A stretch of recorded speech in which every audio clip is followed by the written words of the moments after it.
this is a classic critique of capitalism, that it sort of creates these very inhuman machines that kind of just drive forward. Decentralization is a core principle of Game B, and obviously has become much more popular in general, especially with the rise of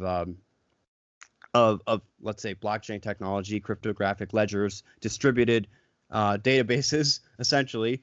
Do you see cryptocurrencies and sort of the crypto space playing a role in sort of deleveraging the centralized financial mechanism that's driving Game A? I think it can be. Though again, I've been following let's call it blockchain style cryptocurrency since about 2 months after Satoshi published his famous paper. I smacked myself in the head and said, "God damn it, Rutt, why didn't you think of that?" It's not really that hard, but it's brilliant.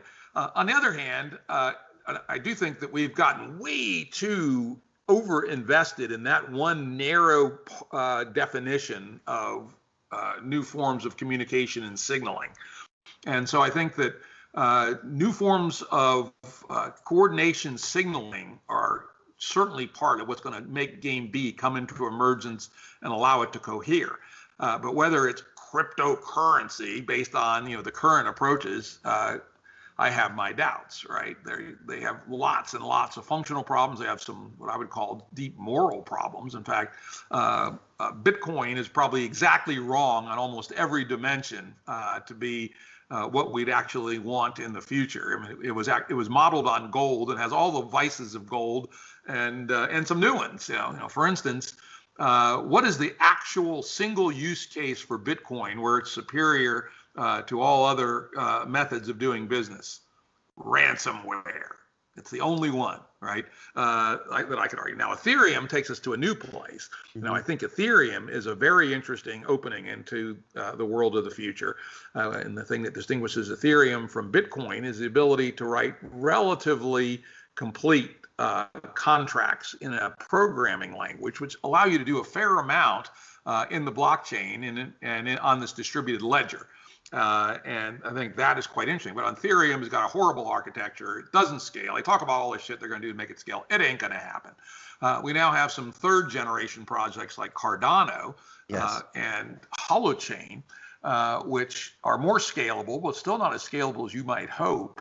And also have better semantics in terms of what you can actually implement on them than Ethereum does. So, so my thinking is that Bitcoin was a rough prototype with a whole bunch of bad design decisions, but hey, got the ball rolling. Ethereum still has some really bad design decisions in it, like proof of work. What an idiot idea that is in terms of anything that's scalable. But it added the very, very cool idea of contracts. Next generation ones are more scalable and have fuller contracts, and particularly in the case of Cardano, much better security. And so they're moving in the right direction.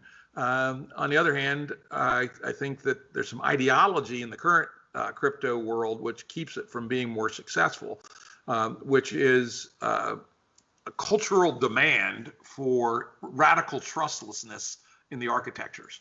Now, of course, it's not actually true, because it turns out that the core developers have control at some level, right? And there's been lots of politics. So what do you do when there's a big heist? Do you fork it or not to roll back the heist, et cetera? I will say Bitcoin has always remained true to itself. It's the least corrupted by its mafia, essentially. But most of the rest of them are corrupted to a greater or lesser degree by their mafias. And so you're not going to have 100% trustlessness anyway. And so if you back off from radical trustlessness even a little bit and use, for instance, federated trust, you can increase the performance of distributed ledgers by a factor of 6 orders of magnitude, which is quite remarkable. And now you start talking about scales that can approach that of Visa or MasterCard, and yet still operate with all the advantages of distributed cryptographically secure ledgers. And I suspect that will be where blockchain gets out of this prototyping phase. This is where I would describe it being today, and breaks through into something truly interesting when the ideology of the current crypto people are kind of bypassed by something that doesn't require radical 100% trustlessness, but scales way better. Because in reality, we have to trust something in life. Trustlessness is a false comfort in many ways. Except nothing else. Even Bitcoin trusts the ongoing operation of the electrical grid. What happens if the grid goes down in an EMP attack or a massive solar flare? Whoops! All them Bitcoin. I have a couple of fractions of Bitcoin and an old computer sitting in my barn. I have no idea if those computers even still work, but it's probably $10,000 worth of Bitcoin sitting on them. But if the computer networks go down, what the hell are you going to do then? So anyway, that's I think there's amazingly interesting thinking. It's opened up a big space. I think distributed finance, DeFi, is really interesting. Frankly, more interesting than crypto itself in its current manifestations. And so all these things are well worth working on, doing experiments on, et cetera.